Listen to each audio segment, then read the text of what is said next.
ನಮಸ್ಕಾರ ವೀಕ್ಷಕರೇ, ಎಲ್ರಿಗೂ ನನ್ನ ಚಾನಲ್ಗೆ ಆತ್ಮೀಯವಾದಂಥ ಸ್ವಾಗತ. ಮೈಕಿಲ್ದೆ ನಾನು ವಿಡಿಯೋ ಮಾಡ್ತಾ ಇದ್ದೀನಿ.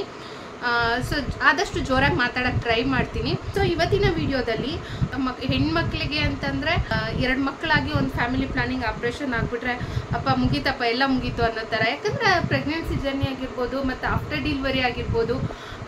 ಸೊ ಅವರಿಗೆ ಸಾಕಷ್ಟು ನೋವುಗಳನ್ನು ತಿಂದಿರ್ತಾರೆ. ಸೊ ಫೈನಲ್ ಅಂತಂದರೆ ಈ ಫ್ಯಾಮಿಲಿ ಪ್ಲಾನಿಂಗ್ ಆಪ್ರೇಷನ್. ಸೊ ಈಗ ಸಿ ಸೆಕ್ಷನ್ ಆದವ್ರಿಗಾದರೆ ಸೊ ಸೆಕೆಂಡ್ ಬೇಬಿ ಆದಮೇಲೆ ಹಾಗೆ ಮಾಡಿಬಿಡಿ, ಒಂದೇ ಸತಿ ನಮ್ಮ ಫ್ಯಾಮಿಲಿ ಪ್ಲಾನಿಂಗ್ ಆಪ್ರೇಷನ್ಗೆ ಓಕೆ ಇದೆ ಅಂತೇಳಿ ಬರೆದು ಕೊಟ್ಟರೆ ಸೊ ಡೆಲಿವರಿ ಟೈಮಲ್ಲಿ ಹಾಗೆ ಮಗುನ ಡೆಲಿವರಿ ಮಾಡಿ ಹಾಗೆ ಫ್ಯಾಮಿಲಿ ಪ್ಲಾನಿಂಗ್ ಆಪ್ರೇಷನ್ ಕೂಡ ಮಾಡಿಬಿಡ್ತಾರೆ. ಇವಾಗೆಲ್ಲ ಏನಂತಂದರೆ ಅಂದರೆ ಸಿ ಸೆಕ್ಷನ್ ಆದರೂ ಕೂಡ ಆ ಟೈಮಲ್ಲಿ ಎಷ್ಟೋ ಜನಕ್ಕೆ ಫ್ಯಾಮಿಲಿ ಪ್ಲಾನಿಂಗ್ ಆಪ್ರೇಷನ್ ಮಾಡ್ತಾ ಇಲ್ಲ ಅಂತ ಹೇಳಿ ನಾನು ಕೇಳ್ಪಟ್ಟೆ. ಬಟ್ ಎಷ್ಟು ಸತ್ಯ ಅನ್ನೋದು ಗೊತ್ತಿಲ್ಲ.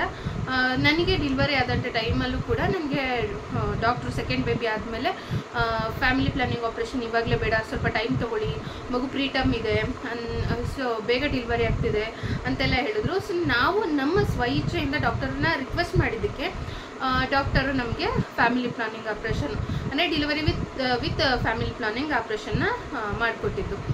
ಸೊ ಡಿಪೆಂಡ್ ಆಗುತ್ತೆ. ಸೊ ಇವತ್ತಿನ ವಿಡಿಯೋದಲ್ಲಿ ಟಾಪಿಕ್ಗೆ ಬರೋದಾದರೆ ಅಂದರೆ ಕರೆಂಟ್ ಆಪ್ರೇಷನ್ ಅಂತ ಹೇಳಿ ಕರೀತಾರೆ. ಸೊ ಒಂದು ನಮ್ಮ ಕಡೆ ಹೇಳೋದಾದರೆ ನಮ್ಮ ಭಾಷೆಯಲ್ಲಿ ಕೈ ಆಪ್ರೇಷನ್, ಮಕ್ಕಳಾಗದೇ ಇದ್ದಂಗೆ ಕೈ ಆಪ್ರೇಷನ್ ಅಂತ ಒಂದು. ಸೊ ಅದು ಫ್ಯಾಮಿಲಿ ಪ್ಲಾನಿಂಗ್ ಅಂದರೆ ಸರ್ಜರಿ ಮೂಲಕ ಒಂದು ಫ್ಯಾಮಿಲಿ ಪ್ಲಾನಿಂಗ್ ಆಪ್ರೇಷನ್ ಮಾಡಿಸ್ಕೊಳ್ತಾರೆ. ಸೊ ಅದ್ರ ಬಗ್ಗೆ ಆಲ್ಮೋಸ್ಟ್ ಅಲ್ಲಿ ಎಲ್ಲರಿಗೂ ಗೊತ್ತಿರುತ್ತೆ. ಆ್ಯಂಡ್ ಇನ್ನೊಂದು ಬಂದು ಕರೆಂಟ್ ಆಪ್ರೇಷನ್ನು. ಸೊ ಇದು ಅಷ್ಟು ಪೈನ್ ಇರಲ್ಲ, ಬೇಗನೆ ಆಗಿಬಿಡುತ್ತೆ. ಕರೆಂಟ್ ಆಪ್ರೇಷನ್ ಹೋಗೋರು ಯಾವೆಲ್ಲ ಟಿಪ್ಸ್ಗಳನ್ನ ಫಾಲೋ ಮಾಡಬೇಕು, ಏನೆಲ್ಲ ಡಾಕ್ಯುಮೆಂಟ್ಸ್ ಕೇಳ್ತಾರೆ, ಆ್ಯಂಡ್ ಎಷ್ಟು ದಿನ ಪೇಯ್ನ್ ಇರುತ್ತೆ, ಎಷ್ಟು ದಿನ ರೆಸ್ಟ್ ತೊಗೋಬೇಕಾಗುತ್ತೆ ಅಂತೆಲ್ಲ ಹೇಳಿ ನಾನು ಇವತ್ತಿನ ವಿಡಿಯೋದಲ್ಲಿ ನಿಮಗೆ ತಿಳಿಸ್ಕೊಡ್ತೀನಿ. ಸೊ ಬನ್ನಿ ವಿಡಿಯೋನ ಶುರು ಮಾಡೋಣ.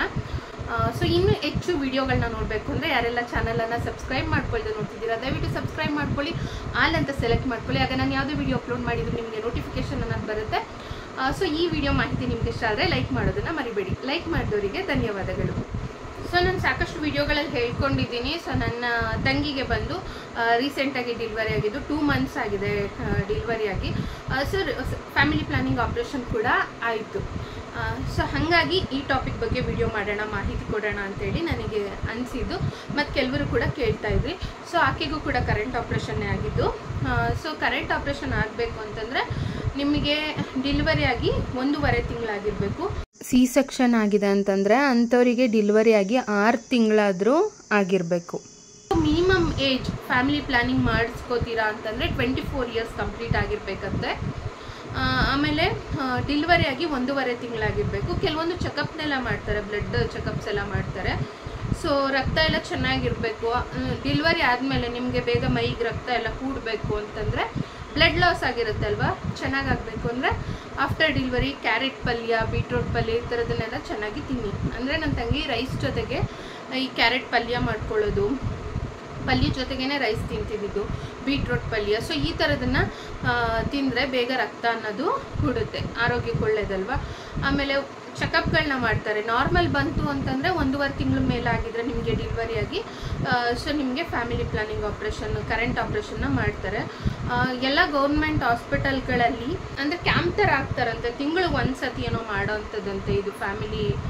ಸೊ ನಮ್ಮೂರಲ್ಲಿ ಹಾಗೆ ಇರೋದು, ತಿಂಗಳಿಗೆ ಒಂದು ಸಲ ಫ್ಯಾಮಿಲಿ ಪ್ಲಾನಿಂಗ್ ಆಪ್ರೇಷನ್ನ ಮಾಡ್ತಾರೆ.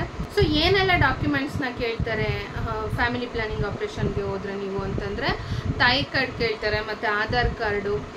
ಈ ತಾಯಿ ಕಾರ್ಡಲ್ಲಿ ಏನೆಲ್ಲ ಚೆಕಪ್ಗಳೆಲ್ಲ ಮಾಡಿರ್ತಾರೆ. ಸೊ ಅದು ಮತ್ತು ನಿಮಗೆ ಈ ಫ್ಯಾಮಿಲಿ ಪ್ಲಾನಿಂಗ್ ಆಪ್ರೇಷನ್ಗೆ, ಈ ಕರೆಂಟ್ ಆಪ್ರೇಷನ್ಗೆ ನಿಮಗೆ ಕೆಲವೊಂದು ಟೆಸ್ಟ್ಗಳೆಲ್ಲ ಮಾಡಿರ್ತಾರಲ್ವ, ಸೊ ಅದ್ರದ್ದು ಜೆರಾಕ್ಸ್ ಕಾಪೀಸ್ ಕೂಡ ಅಟ್ಯಾಚ್ ಮಾಡಬೇಕಾಗುತ್ತೆ. ಆಮೇಲೆ ಬ್ಯಾಂಕ್ ಅಕೌಂಟದು ಪಾಸ್ಬುಕ್ ಇರುತ್ತಲ್ಲ, ಸೊ ಅದ್ರದ್ದು ಫ್ರಂಟ್ ಪೇಜ್ ಜೆರಾಕ್ಸನ್ನು ಕೂಡ ಕೊಡಬೇಕಾಗುತ್ತೆ. ಮತ್ತು ಬ್ಲಡ್ ಚೆಕಪ್ ಮಾಡ್ತಾರೆ, ECG ಮತ್ತು ವೆಯ್ಟು. ಸೊ ಇದೆಲ್ಲ ಕೆಲವೊಂದು ಚೆಕಪ್ಗಳು ಏನು ಮಾಡಬೇಕು. ಸೊ ಅದೆಲ್ಲ ಮಾಡಿ ಎಲ್ಲ ನಾರ್ಮಲ್ ಬಂದರೆ ಮಾತ್ರ ಫ್ಯಾಮಿಲಿ ಪ್ಲಾನಿಂಗ್ ಕರೆಂಟ್ ಆಪ್ರೇಷನ್ನ ಮಾಡೋವಂಥದ್ದು. ಯಾವ ಥರ ಮಾಡ್ತಾರೆ ಈ ಒಂದು ಫ್ಯಾಮಿಲಿ ಪ್ಲಾನಿಂಗ್ ಆಪ್ರೇಷನ್ ಹೇಳ್ಕೊಂಡಿರೋ ಅನುಭವಗಳ ಪ್ರಕಾರ ಕೈಗೆ ಮತ್ತು ಎಲ್ಲ ಕೆಲವೊಂದು ಇಂಜೆಕ್ಷನ್ನ ಕೊಡ್ತಾರೆ, ಮತ್ತು ಸೊಂಟಕ್ಕೆ ಒಂದು ಇಂಜೆಕ್ಷನ್ ಕೊಡ್ತಾರಂತೆ. ಆಮೇಲೆ ಹೊಕ್ಕಳ ಭಾಗದಲ್ಲಿ, ಸೊ ಅಲ್ಲಿ ಮತ್ತು ಅಲ್ಲಿಂದ ಪಕ್ಕದಲ್ಲಿ ಸ್ವಲ್ಪ ಹೋಲ್ ಥರ ಮಾಡಿ ಒಳಗಡೆ ಒಂದು ನರ್ವ್ ಏನಿರುತ್ತೆ ಸೊ ಅದನ್ನು ನೋಡಿ ಹೊಟ್ಟೆ ಒಳಗೆ ಗ್ಯಾಸ್ ಎಲ್ಲ ಬಿಟ್ಟಿರ್ತಾರಂತೆ. ಸೊ ಆ ನರ್ವನ್ನು ನೋಡಿ ಅದು ಸಿಕ್ಕಿದ ನಂತರ ಚೆಕ್ ಮಾಡಿ ಅದನ್ನು ಕಟ್ ಮಾಡ್ತಾರೆ. ಒಂದು ಸ್ಮಾಲ್ ಇದು ಸ್ಟಿಚ್ ಥರ ಹಾಕಿರ್ತಾರಂತೆ. ಅದು ತಾನೇ ಹೋಗುತ್ತೆ ಅಂತೇಳಿ ಸೊ ಕೇಳ್ಪಟ್ಟಿರುವಂಥದ್ದು. ಈ ಕರೆಂಟ್ ಆಪ್ರೇಷನ್ ಪ್ರೋಸೆಸ್ ಇರುತ್ತೆ. ಒಂದು ಲಿಕ್ವಿಡ್ಸ್ ತೊಗೊಂಡ್ರೆ ಒಳ್ಳೆಯದು ಒಂದು ಫಸ್ಟ್ ಡೇ. ಸೆಕೆಂಡ್ ಡೇನೂ ಅಷ್ಟೇ ಈಸಿಯಾಗಿ ಡೈಜೆಷನ್ ಆಗೋ ಫುಡ್ ತೊಗೋಬೇಕು. ಪೇಯ್ನ್ ಇರುತ್ತೆ, ವಿಪರೀತ ಹೊಟ್ಟೆ ನೋವು ಇರುತ್ತೆ, ಒಂದು ಫಸ್ಟ್ ಡೇ ಇರುತ್ತೆ.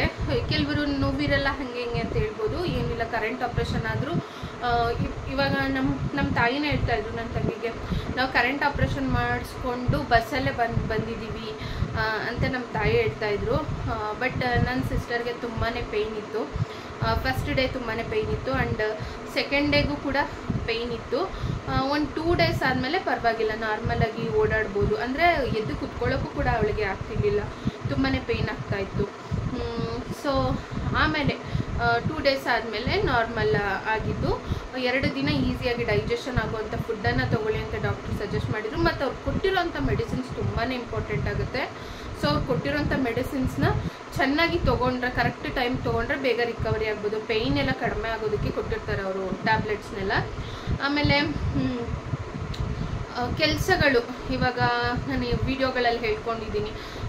ಅವಳಿಗೆ ಬಾಣಂತನ ಮಾಡೋಕ್ಕೆ ಸೊ ಅವಳು ಬಾಣಂತನ ಲೆಕ್ಕಕ್ಕೆ ನೋಡಿದ್ರೆ ಅವಳೇ ಮಾಡ್ಕೊಳ್ತಾ ಇದ್ದಾಳೆ. ಹ್ಯಾಪಿ ಆಗಿರೋದ್ರಿಂದ ಅವಳಿಗೆ ಈ ಸಲ ಬಾಣಂತನ ಮಾಡಿಸ್ಕೊಳ್ಳೋವಂಥ ಸೌಭಾಗ್ಯ ಸಿಕ್ಕಲಿಲ್ಲ ನಮ್ಮ ತಂಗಿಗೆ. ಅವಳು ಮಗು ನೋಡ್ಕೊಳ್ಳೋದು, ಕೆಲವೊಂದು ಕೆಲಸಗಳನ್ನ ಅವಳೇ ಮಾಡ್ಕೋಬೇಕಾಗುತ್ತೆ. ಡಾಕ್ಟ್ರ್ ಹತ್ರ ಕೇಳಿದಾಗ ಕೆಲಸ ಮಾಡ್ಕೋಬೋದಾ ಅಂತ ಹೇಳಿ ಸೊ ಅಲ್ಲಿ ಕೇಳಿದಾಗ ಈ ವೆಯ್ಟ್ ಏನೋ ಎತ್ತಕ್ಕೆ ಹೋಗಬೇಡಿ ಅಂತ ಹೇಳಿದ್ದಾರೆ.